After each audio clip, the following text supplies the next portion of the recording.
Yo, why are you guys?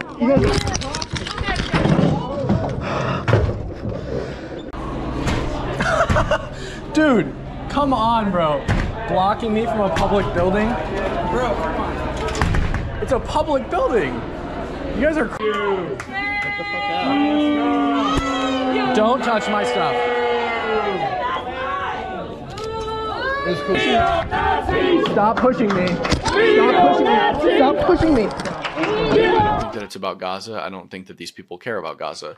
I think maybe some of the normal students care about Gaza, but the ringleaders, the people who organize these things, they don't care about Gaza. They use it as a catalyst, just like they do every other social issue in the Western world.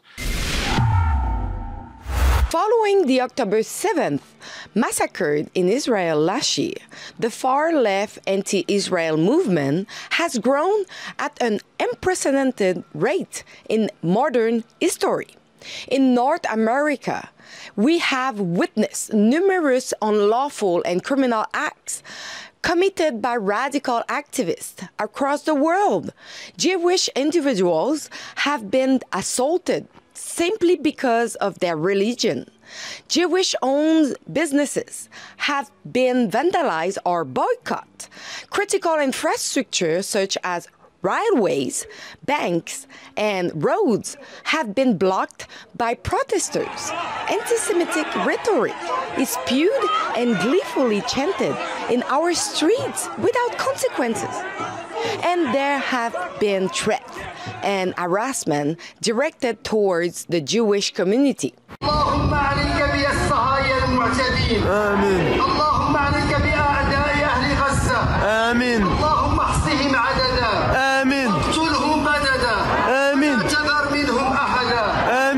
Now, there are anti-Israel encampments that have taken over the private properties of various universities in an effort to pressure them to sever all ties and investments with the State of Israel. In America, there has been a more proactive approach to remove all occupiers immediately, in contrast to Canada. If you look closely at each anti-Israel camp, we can observe the same kind of people, Antifa-like and extremists, attempting to advance their political agenda and sow chaos in Western countries. Like my colleague Guillaume and I, another journalist in America, recently was assaulted while reporting on the ground, this time at the University of California, Los Angeles, UCLA.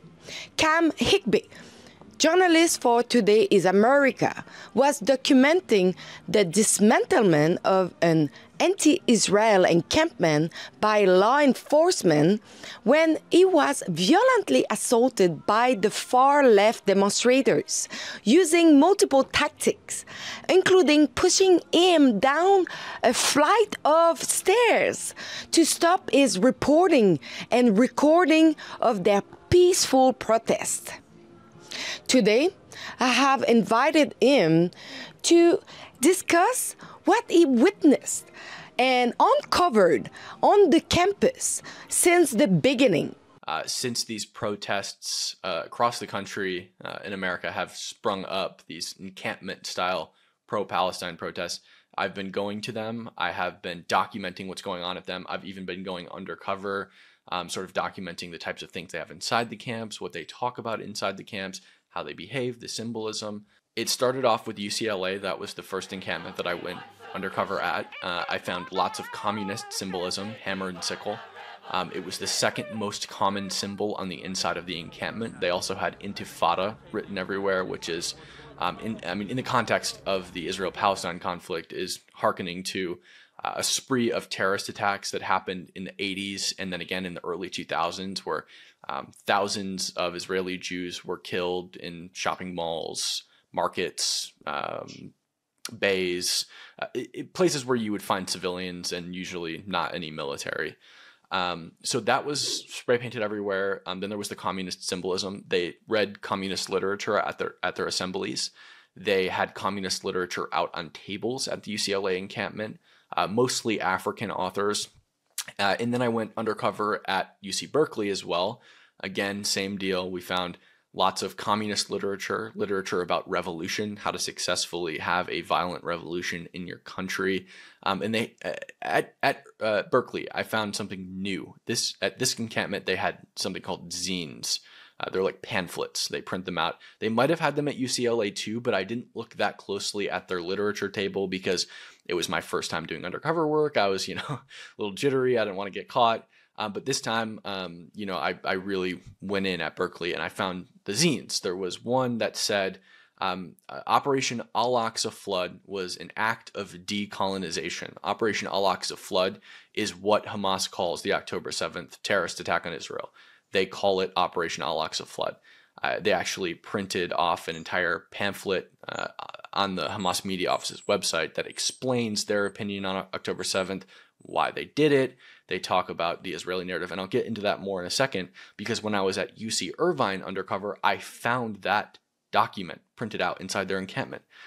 It was the Operation Al-Aqsa Flood, our narrative document from Hamas. It literally said on the pamphlet that they're distributing within their camp, Hamas media office. So directly from Hamas. On top of that, same deal as the other encampments, communist literature, a lot of stuff written by Karl Marx, some stuff by Lenin, books about ending policing, more revolutionary stuff. They had books about how to convert to Islam, how to pray in Islam. So it was just bizarre. When I first went to UCLA, I would say that the people inside the camp, probably about 50-50 students, not students, at least when we're looking at them through sort of a demographic lens. So if we look at them in terms of their age, and not to say that older people can't be students, but if we look at them through the lens of like traditional demographics, I would say about 50-50 of them were, traditional student age and not traditional student age, older people. So probably roughly 50-50 students, not students. There were faculty inside of the camp as well. A lot of them, I think, were students, but not students of UCLA. I saw sweatshirts that said Berkeley. I saw sweatshirts that said Irvine. I saw sweatshirts that said Emory, which is a school in Georgia that they established an encampment there, and the police cleared it in like a day. I went to Emory the day after the police cleared it, and it was just, there was nothing there. You couldn't even tell there was an encampment. So super interesting to see people in sweatshirts that were not of UCLA on UCLA's campus. And you could say, maybe the Berkeley thing, maybe their parents are from Berkeley, maybe, Irvine, they're all in California. Maybe they have relatives at Emory. Emory is really far away. It's in Georgia. It's on the other side of the country. You walk into the encampment, and the first thing that you'll notice is that it smells like marijuana and that there are fireball shooters all over the ground. So, I mean, in my opinion, you do you. I was a college student once, and I loved to drink alcohol. I didn't like to smoke marijuana so much, but I'm pro-legalization. I don't care if you want to smoke pot. But what are college kids always trying to do on campus?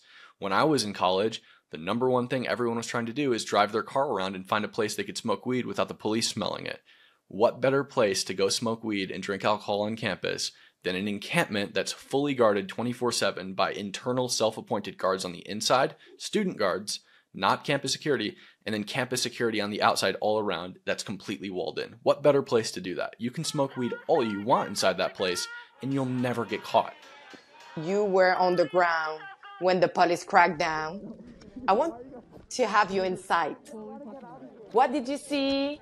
And also, I want to talk about your assault, because you've been assaulted multiple times. Yeah, so being assaulted at UCLA for me is nothing new. It's happened a lot to me. It's pretty normal, it feels to me. But yesterday was something a little bit different. They were much more aggressive yesterday. So for reference, when I was undercover at UCLA the second time, so I went undercover one day for 5 hours and the next day for 3 hours, and I blew my cover on purpose inside the encampment because I wanted to document how they would react if somebody who they didn't want inside the encampment got in, because they guard this encampment all the time. They vet who gets to come in, and you have to have like a wristband. So I just bought one at Staples, and I wore a keffiyeh.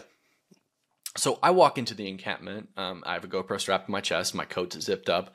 So I go to the encampment. I have a stick microphone. I pull it out of my sleeve in the middle of the encampment. I unzip my coat, and I say, "Who's funding this?" and they actually tell me, because I think their first instinct was, this guy's in here with a camera and microphone. He must be pre-approved. Like, how did he get in here? He must be one of us. And I wasn't. And so they told me, and then everyone else immediately surrounded me. The guards, the self-appointed protest guards inside the encampment surrounded me. They falsely imprisoned me. And then little by little, they did 1, 2, 3 push and pushed me until I was outside the encampment, about 40 feet, probably 30 people. So that happened to me amongst hundreds of smaller assaults, pushes, stuff like that. So yesterday, they established their encampment 2.0, the new one at Kirchhoff Hall, and it got raided by police, and then they mobilized to Murphy Hall. They couldn't get inside the building, so they moved to Dodd Hall. Dodd Hall was unlocked. They went in. They totally commandeered the building. They took it over absolutely and completely. They had almost full control except one room in the back of the building. So I tried to go in. The first thing that happened was I opened the door and immediately protesters pull it shut, like hard. I was actually surprised the glass didn't shatter. So that happens, and then I go in the back door of the building. At this point, they had just seized control of the building, so it wasn't like fully locked down yet. So I walked in and I kind of just walked around. I filmed some of the graffiti on the walls. I actually sat down and answered some Twitter DMs. I think somebody was asking me for comment at the Blaze. And so I just answering some DMs. And then I stood up and I started walking again, filming some stuff. And they came up behind me. They're like, this guy's a Zionist. So immediately they're booing me.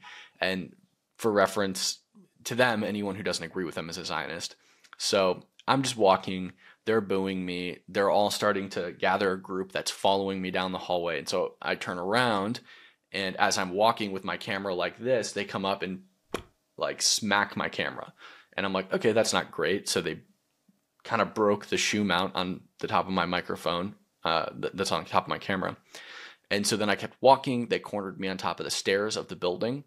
They kept making jokes about, what if I fell down the stairs? You're at the top of the stairs, bro. It'd be a shame if you slipped. Stuff like that. And so then I had my back to them, so because I was giving my body camera like a full view because they're directly behind me. They unzipped my bag, started grabbing stuff out of it. They didn't steal anything to my knowledge, but they definitely took stuff out of my bag. And then they poured cold brew coffee into my backpack, my gear bag with well over $1,000 worth of equipment inside of it. They destroyed my solar charger. Didn't work. They blamed me for the coffee. I don't drink coffee. There wasn't like a crushed coffee cup inside the bag either. It was like, they literally just poured it in. I know because I pulled my solar charger out and there's a pool of coffee in my side pouch. So whatever, that happened. And then they continued to make jokes. Oh, now there's coffee on the floor. It's wet. It'd be a shame if you fell. And then they pushed me down the stairs after telling me that they should, throw me to the police. So there's a white person in front of them because white people have to be on the front lines of the protest. So they pushed me down the stairs initially. Yeah. Yeah. That's how it works. They actually talk about in their Telegram group chats that the white protesters go on the outside when the police raid. The white protesters go on the outside and black people and brown people go in the middle so that they're at the least risk. Super interesting. So they were talking about that and how, they're calling me by name. They know who I am. I never introduced myself to any of them, but they're like, we should throw Cam at the police because he's white. And so whatever. Then they push me down the stairs. So initially I don't fall. They push me. I kind of go back a little bit, but I'm still on my feet. But now I'm close to the door of the building. So they get me towards the door of the building. I get my foot caught on the door, and they all at once push me out of the building, and I land on my back on the stairs out front. They tell you who is funding this. Yeah. They said SJP and private donors. I don't know who the private donors are.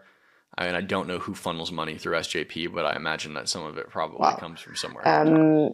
Where did the police warn them that they are going to come? Because now, of course, they are playing the victim card.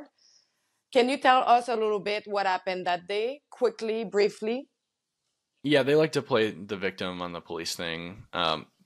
If they're saying that the police didn't warn them, that's totally BS. There was a helicopter circling around where all the protesters were for like an hour and a half saying, please disperse now or you'll be arrested. Initial camp was across campus from the building they took over. So what happens is like the police move in and they have to move in formation, and then they form a line and they can't move easily because they need all of them to move at once. But the protesters, they can just dip at any time. So all the police get set up at the encampment, and they start going to the encampment, taking down like the 800 protesters or more that are there.